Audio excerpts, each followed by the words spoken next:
అదే RTV app వార్తల్ని క్షణాల్లో చదివే అవకాశం ఉంటుంది. ఒక న్యూస్ పేపర్, ఒక టెలివిజన్ ఛానల్ మీ చేతుల్లో ఎప్పుడూ ఉంటాయి.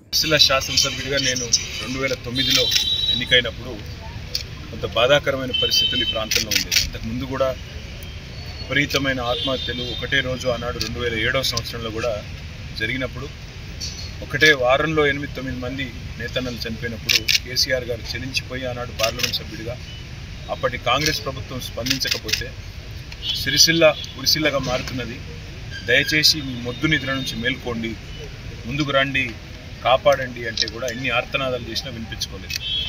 ఆనాడు కేసీఆర్ గారు స్వయంగా మా పార్టీ నుంచి ఒక 50 లక్షల రూపాయలు తీసుకొచ్చి ఇక్కడ సూక్ష్మ రుణాలు ఇచ్చి ఆ పద్మశాలి సమాజాన్ని ఆదుకునే ప్రయత్నం చేసినారు.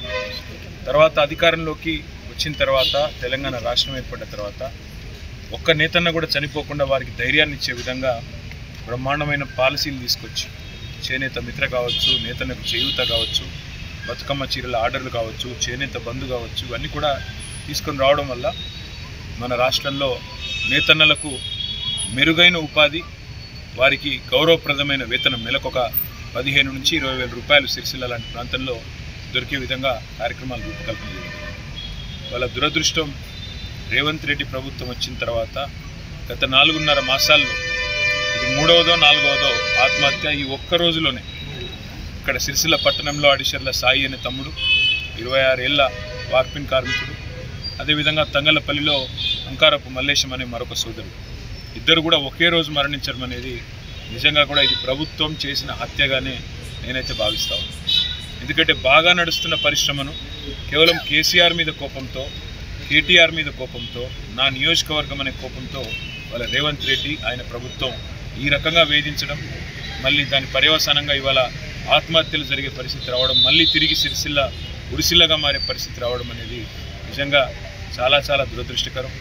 గౌరవనీయులు వినోద్ కుమార్ గారు చెప్పినట్టు ప్రభుత్వం తన మొద్దు నిద్ర నుండి మేల్కొని ఇప్పుడైనా స్పందించి వెంటనే, ఎందుకంటే కొత్తగా కోడ్ అడ్డం వచ్చేది లేదు, ఏది లేదు, పెండింగ్ బకాయిలు ఏవైతున్నాయో అవి చెల్లించండి. నెంబర్ 1 24 గంటల్లోగా. రెండవది, మీరు దయచేసి మానవతా హృదయంతో, ఎందుకంటే ఇప్పుడు రాజకీయాలకు సమయం కాదు, మానవతా హృదయంతో మీరు వెంటనే బతుకమ్మ చీరల ఆర్డర్లు, రంజాన్ చీరల ఆర్డర్లు, క్రిస్మస్ చీరల ఆర్డర్లు, స్కూల్ యూనిఫామ్ ఆర్డర్లు, మీరే డైలాగులు కొట్టినారు. 365 రోజులు పని కల్పిస్తామన్నారు. మరి ఆ 365 రోజుల్లో ఇప్పటికీ 100 పైచిలకు రోజులు ఇక్కడ సాంచలు బంద్ ఉన్నాయి. కాబట్టి ప్రభుత్వం తన మొద్దు నిద్ర నుంచి మేల్కొని ఈ ఆత్మహత్యలతోనన్నా కనీసం జ్ఞానోదయమై వెంటనే స్పందించి ఆర్డర్లు కూడా ఇవ్వాలి. ఎందుకంటే దానికి ఎలక్షన్ కూడా అడ్డు రాదు. ఇదివరకే జరిగిన కార్యక్రమం కాబట్టి, కొత్తగా తీసుకునే నిర్ణయం ఏం కాదు కాబట్టి, యథావిధిగా ఇచ్చే ఆర్డర్లు కాబట్టి దసరాకు బతుకమ్మకు ఇప్పటి నుంచే ఆర్డర్లు కనుక ఇచ్చినట్టయితే కార్మికులు బతుకుతారు, ఒక ఆశ వస్తుంది, విశ్వాసం వస్తుంది. తదనంతరం మీరు ఏం చేయదలుచుకున్నా, కొత్త పాలసీ తీసుకోదలుచుకున్నా తీసుకోండి. కానీ ఈ రకమైన దుర్మార్గపు వ్యవహారం, మా మీద ఉండే రాజకీయ కోపాన్ని మా నియోజకవర్గమైన సిరిసిల్లలో ఉండే నేతన్నల మీద తీర్చుకోవడం అనేది దుర్మార్గం, ఇది అరాచకం, ఇది ప్రభుత్వం చేసిన హత్యనే. 24 గంటల్లోగా ప్రభుత్వం స్పందించాలి. స్పందించకపోతే మేము కూడా రోడ్ ఎక్కుతాం. తప్పకుండా నేతన్నల తరపున ఈ ప్రభుత్వాన్ని వదిలిపెట్టమనే మాట కూడా తెలియజేస్తూ, ఈ రాష్ట్ర ప్రభుత్వం తన మొద్దు నిద్రను వీడాలని మళ్ళొకసారి డిమాండ్ చేస్తూ, నేతన్నల కుటుంబాలు కూడా ధైర్యంగా ఉండాలని మేము విజ్ఞప్తి చేస్తాము. ఎందుకంటే పోరాటంతో మనం ఏదైనా సాధించవచ్చు, తప్పకుండా నాకు విశ్వాసం ఉంది. మనకందరూ కూడా కలిసి వస్తారు, మనకు మంచి రోజులు వస్తాయి. దయచేసి అప్పటిదాకా ఓపికగా ఉండాలి, ధైర్యంగా ఉండాలని చెప్పి కూడా కోరుతూ, ఆ కుటుంబాలకు తప్పకుండా పార్టీ తరఫున 50 వేల రూపాయల చొప్పున మేము కొంత తక్షణ సహాయం కింద వారికి అందజేయడం జరిగింది. కలెక్టర్ గారితో మాట్లాడి, ప్రభుత్వంతో కూడా మాట్లాడి మరింత సహాయాన్ని కూడా తప్పకుండా అందజేస్తామని తెలుస్తూ, నేతన్నలు ధైర్యంగా ఉండాలని చెప్పి కూడా కోరుతూ, ప్రభుత్వం వెంటనే స్పందించాలని చెప్పి మళ్ళీ ఒకసారి డిమాండ్ చేస్తూ, కార్మిక వర్గాన్ని, పవర్ లూమ్లో పనిచేసే కార్మిక వర్గాన్ని కాపాడింది కేసీఆర్ గారి ప్రభుత్వం. ఈరోజు అడిచర్ల సాయి అనేటువంటి కార్మికుడు కేవలం 26 సంవత్సరాల వయసు గలటువంటి పిల్లవాడు, తల్లిదండ్రులను పోషిస్తూ మరి ఇప్పుడు గత 4 మాసాల నుండి పని లేకపోవడం వల్ల, ఏ పని దొరకపోవడం వల్ల, బ్రతకడానికి వనరులు లేకపోవడం వల్ల, ఇంటి కిరాయి కూడా కట్టలేకపోవడం వల్ల, అప్పుల చేసే వాళ్ళు బాధ పెట్టడం వల్ల నా కొడుకు చచ్చిపోయిందని చెప్పి తల్లిదండ్రులు వేధిస్తున్నారు, ఏడుస్తున్నారు, వేదనకు గురవుతున్నారు. దీనికి కారణం ఈరోజు పరిపాలన చేస్తున్నటువంటి రేవంత్ రెడ్డి గారి ప్రభుత్వం. కేటీ రామారావు గారు మేమందరం కూడా రాష్ట్ర ప్రభుత్వానికి డిమాండ్ చేస్తున్నాం గత 2-3 మాసాల నుండి. వెంటనే ప్రభుత్వం ఇచ్చేటువంటి ఆర్డర్లు ఇవ్వండి. చీరలు ఏదైతే బతుకమ్మ చీరలు, తర్వాత రంజాన్ చీరలు, క్రిస్మస్కు చీరలు ఇచ్చేటువంటి చీరలు మీరు వెంటనే ఆర్డర్ ఇవ్వండి. వాళ్ళకు ఉన్నటువంటి మరి స్కూల్ యూనిఫామ్స్ అవన్నీ కూడా ఆర్డర్ ఇస్తే ఇక్కడ పని చేస్తారు.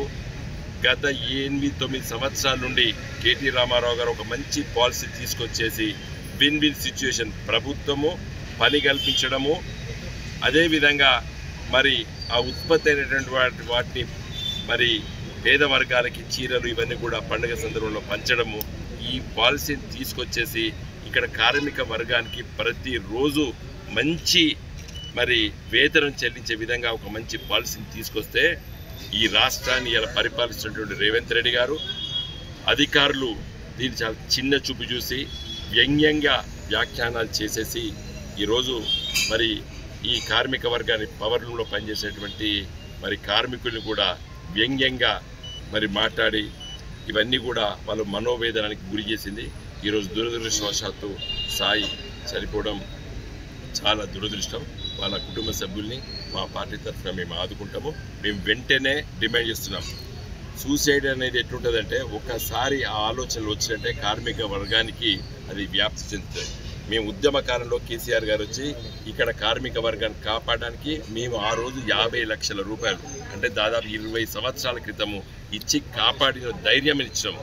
ఈరోజు ప్రభుత్వం తీసుకున్నటువంటి నిర్ణయాల వల్ల మరి ఇది ఒక్కసారి అంటుకుంటే పేద వర్గాలు ఒకటి ఇదే దిక్కుగా వచ్చని చెప్పి ఆత్మహత్యలు చేసుకునేటువంటి ఆలోచన చేస్తారు. నేను కోరుతున్నాను కార్మిక వర్గాన్ని, సిరిసిల్ల నగరం కాదు యావత్తు తెలంగాణలో ఉన్నటువంటి మరి చేనేత కార్మికులు, పవర్ లూమ్లో పనిచేసేటువంటి కార్మిక వర్గాన్ని ధైర్యంగా ఉండండి, తప్పనిసరిగా ఎదుర్కొంటాం. మనం ఈ ప్రభుత్వాన్ని మెడలు వంచి ఆర్డర్లు ఇప్పిస్తాము. 2-3 అధికారులు చెప్పినటువంటి మాటలు, రాజకీయ నిర్ణయాలు మంత్రి గారితో మాట్లాడినా, మేము తుమ్మల నాగేశ్వరరావు గారితో నేను మాట్లాడినాను. గత 15 రోజుల క్రితం మేమందరూ వచ్చి మాట్లాడినాం. ఇక్కడ ఫోన్ చేసి మాట్లాడాను. పత్రికా విలేకరుల ముందే మాట్లాడినా నేను తుమ్మల నాగేశ్వరరావు గారితో. ఇది చాలా జరుగుతాయి, ఇలాంటి ఆత్మహత్యలు చేసుకుంటారు. దీన్ని మీరు ఆశామాసిగా చూడకండి. ఇది ఒక కార్మిక వర్గాన్ని కాపాడాల్సిన బాధ్యత ఉన్నది. మరి మాట్లాడితే ఆ కేకే మహేంద్రుడు నిరోధులు అమ్ముకుంటారా, ఇది అమ్ముకుంటారా, పిచ్చి పిచ్చి వ్యాఖ్యానాలు చేశారు. ఇదేం జవాబు చెప్తాడు? ఇవాళ ఇలాంటి మాటల వల్లనే ఇలాంటి ఘటనలు జరుగుతాయి. నేను కార్మిక వర్గాన్ని చెప్తున్నా, ఇక్కడ ఉన్నటువంటి నాయకులను చెప్తున్నా, మీరు ధైర్యాన్ని అంటే రేపటి నుంచి అది సిరిసిల్ల ఉన్నటువంటి కార్మిక వర్గానికి ధైర్యం ఇద్దాము. గులాబీ జెండా ఉన్నది, మీ అండ ఉంటాము. తప్పనిసరిగా ఈ రాష్ట్ర ప్రభుత్వం వెంటనే ఈ ఎలక్షన్ కోడ్, విలక్షన్ కోడ్ దాన్ని చూడవలసిన అవసరం లేదు. వెంటనే రేపు పొద్దున తుమ్మల నాగేశ్వరరావు, రేవంత్ రెడ్డి హామీ ఇవ్వాలి. కార్మిక వర్గానికి మేము ఆర్డర్ ఇస్తున్నామని చెప్పకపోతే ఇలాంటి అనర్థాల దాడి మనం ఇంకొకరు 2-3 ఎవరైనా ఇలాంటి సంఘటనలు చేస్తే మాత్రం మేము ఊరుకోమని చెప్పదలుచుకున్నాను. సీరియస్గా చెప్పదలుచుకున్నాను. రేవంత్ రెడ్డి, తెలంగాణ లోపల మేము పరిపాలించినప్పుడు, కేసీఆర్ గారు ముఖ్యమంత్రి ఉన్నప్పుడు ఒక్క ఆత్మహత్య జరగలేదు, ఒక్క రైతు చచ్చిపోలేదు, ఒక్క చేనేత కార్మికుడు చచ్చిపోలేదు, ఒక్క పవర్ లూమ్ కార్మికుడు చచ్చిపోలేదు. ఇప్పుడు ఎందుకు చస్తున్నారు? దీనికి జవాబు చెప్పాలి. నువ్వు ఏం తమాషానా? మేము చెప్పలేదు. రిప్రజెంటేటివ్ ఒక అపోజిషన్ పొలిటికల్ పార్టీగా రిప్రజెంటేషన్ చేస్తాం. ఇది ఇవ్వండి అయ్యా. ఆ చేనేత కార్మికులు లేదా పవర్ లూమ్లో పనిచేసే కార్మిక వర్గానికి వేతనాలు చెల్లియాలంటే మన పాత బకాయిలు చెల్లించాలి. ఆ బకాయిలు చెల్లిస్తే వాళ్ళకి కార్మిక వర్గాన్ని కాపాడుకుంటారు అని చెబితే ఏదో అన్ని పిచ్చి పిచ్చి మాటలు మాట్లాడి నిరోధులు బీరోధులు అని మాట్లాడుకుంటే పిచ్చి పిచ్చి వ్యాఖ్యానం చేసి వాళ్ళ మనోభావాలను దెబ్బతీసినారు. చిన్న పిల్లాడు 26 సంవత్సరాలు, పెళ్లి కాలేదు. ఆ తల్లిదండ్రులు ఎవరిని కాపాడతారు ఇవ్వాల?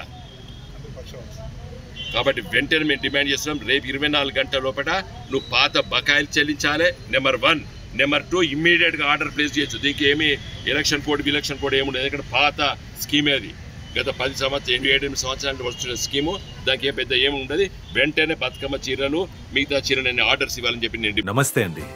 ఇది వ్యాపారం గురించి కాదు, ఓటు గురించి. ఎన్నికల్లో ఓటు వేయడం మన హక్కు మాత్రమే కాదు, కర్తవ్యం. ఎంతో మంది మహా నేతలు శ్రమించి ప్రాణత్యాగం చేసి ఈ అవకాశాన్ని మనకిప్పించారు. అందరూ ఓటు వేద్దాం. ఎందుకంటే ఓటు హక్కు ఊరికే రాదు. నా ఓటు ఎవరికో తెలుసా? అది సీక్రెట్ అండి.